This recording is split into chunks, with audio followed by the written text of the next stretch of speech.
Hola, hola a todos y todas. Un beso enorme, un abrazo cálido a todas las personas que nos acompañan. De Starte les quería agradecer mucho por todo, todas las palabras amables que pusieron ahí en el chat, tanto en el chat en portugués y en el chat en español. Muchas gracias por vuestros comentarios, vuestras preguntas y principalmente por la confianza de acompañarnos. Bueno, les pido perdón por mi portuñol, pero como lo saben, soy de Brasil, así que espero que se comprenda lo que vamos a hablar aquí. La idea es hablar despacio para que tanto las personas que hablan español, cuanto las personas que hablan portugués puedan acompañar. Eh, bueno, voy a comentarles un poco sobre este tema que para mí es de verdad un tema muy, muy importante y que me encanta muchísimo, que son las intervenciones en grupos. Es el tema principal de investigaciones de la PIC y también un tema que trabajamos mucho en términos de formación de terapeutas para trabajar con grupos. Y bueno, el tema no podría ser distinto. Voy a hablar un poquito de qué tenemos de evidencias y cómo podemos hacer intervenciones en grupos en línea. Uh, Primeramente, comentarles algunas sugerencias de literatura que pueden consultar si les interesa saber más.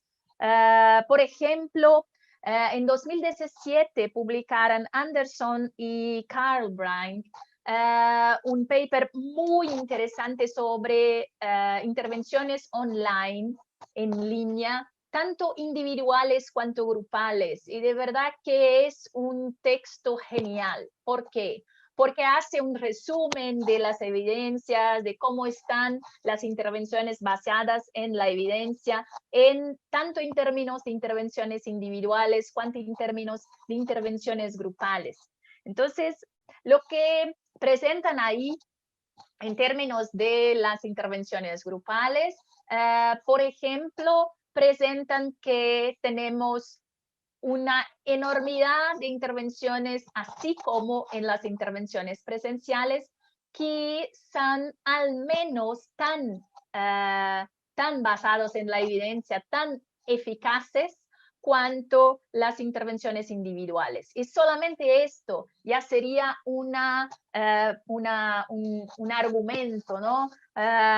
Una justificativa para hablarmos de la posibilidad de hacernos intervenciones en línea con grupos.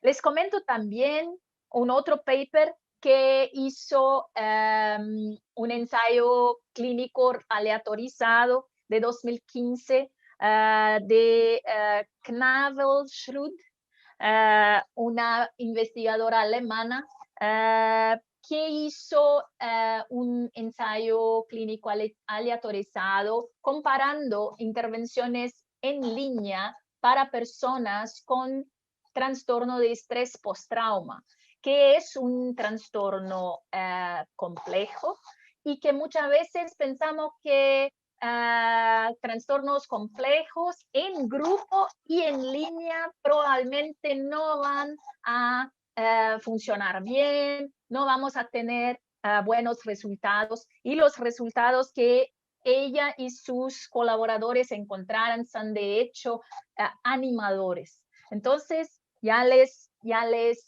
comento también este otro paper.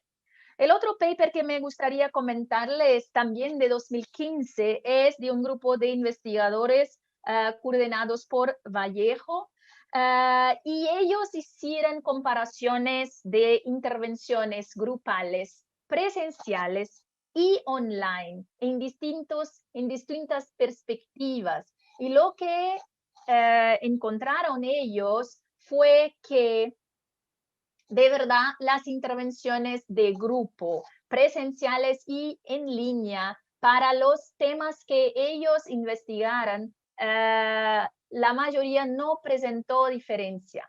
Entonces, esto es una invitación para que conozcan más, porque de hecho no tenemos aquí la pretensión de esgotar el tema, ¿no? Pero de motivarles a pensar un poco sobre las posibilidades más allá de las intervenciones individuales. Y por fin les comento un paper de Hai, ahora de 2021, que hicieron una evaluación, una revisión, disculpen, una revisión de 2004 a 2018 de intervenciones de apoyo en grupos online y que encontraran un largo listado de intervenciones de apoyo en grupos en línea que pueden servir mucho, de ayuda mucho grande, muy importante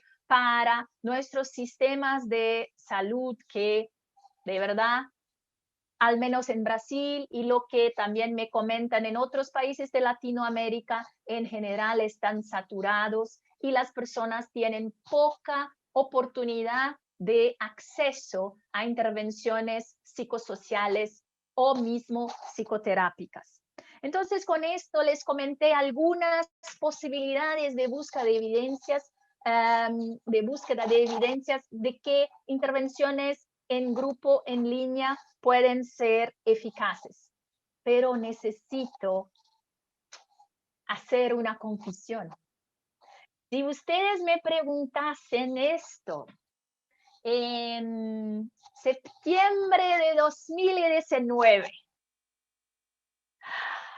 probablemente la respuesta que yo iba a dar sería algo como, sí, bueno, sí, hay literatura, porque mira que de los papers que cité, todos ellos ya existían en septiembre de 2019, ¿no? Pero mi respuesta sería temeraria. Mi respuesta sería probablemente, sí, hay evidencias, pero hay que ver si de hecho para nuestra realidad y tal.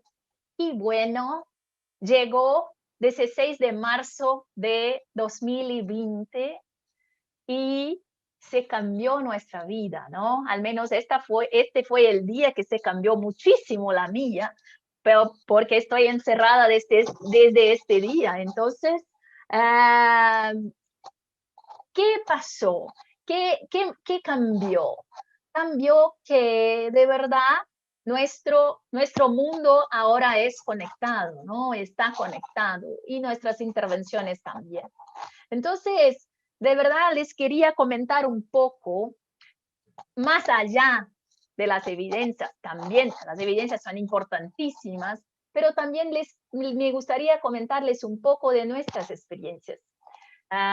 Esta parte inicial es una parte más resumen y después espero que envíen sus preguntas para que lo podamos debatir, ¿no?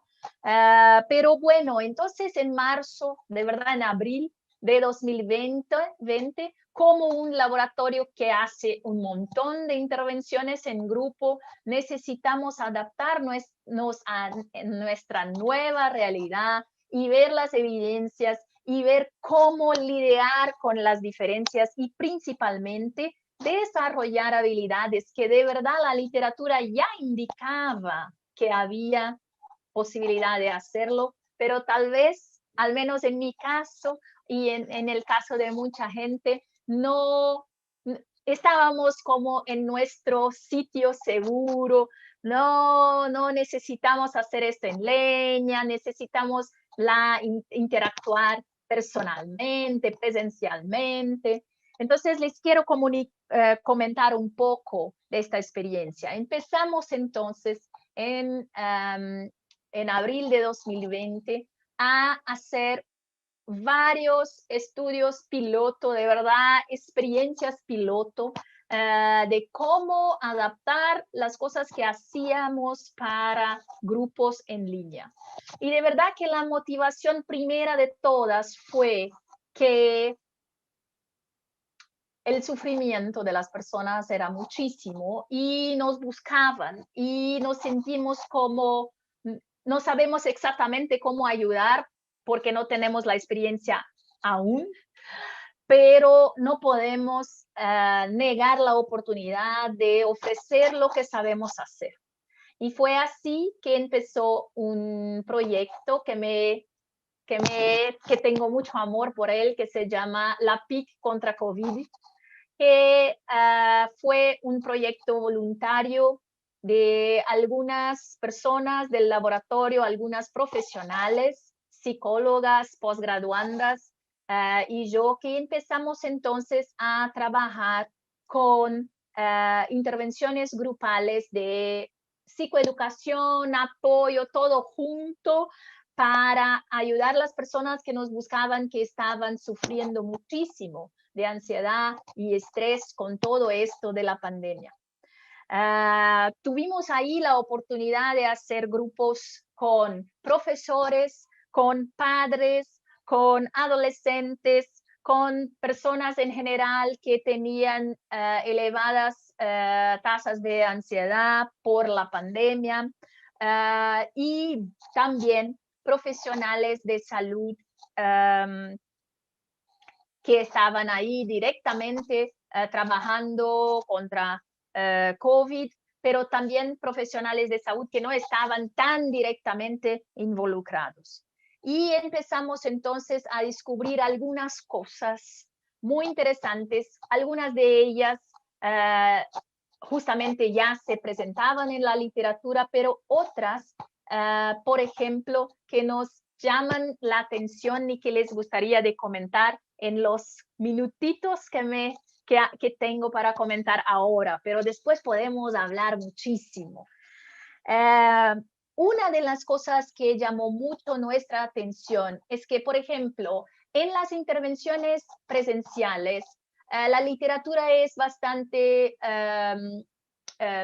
conforme, que las intervenciones grupales en general van a tener una duración de más o menos 1 hora y media a 2 horas.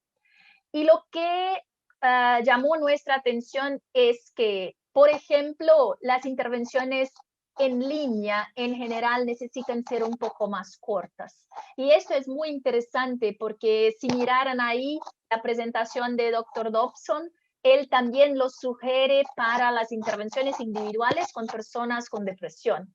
Así que mira qué interesante esto. Son algunas adaptaciones que uno hay que hacer para las intervenciones en línea.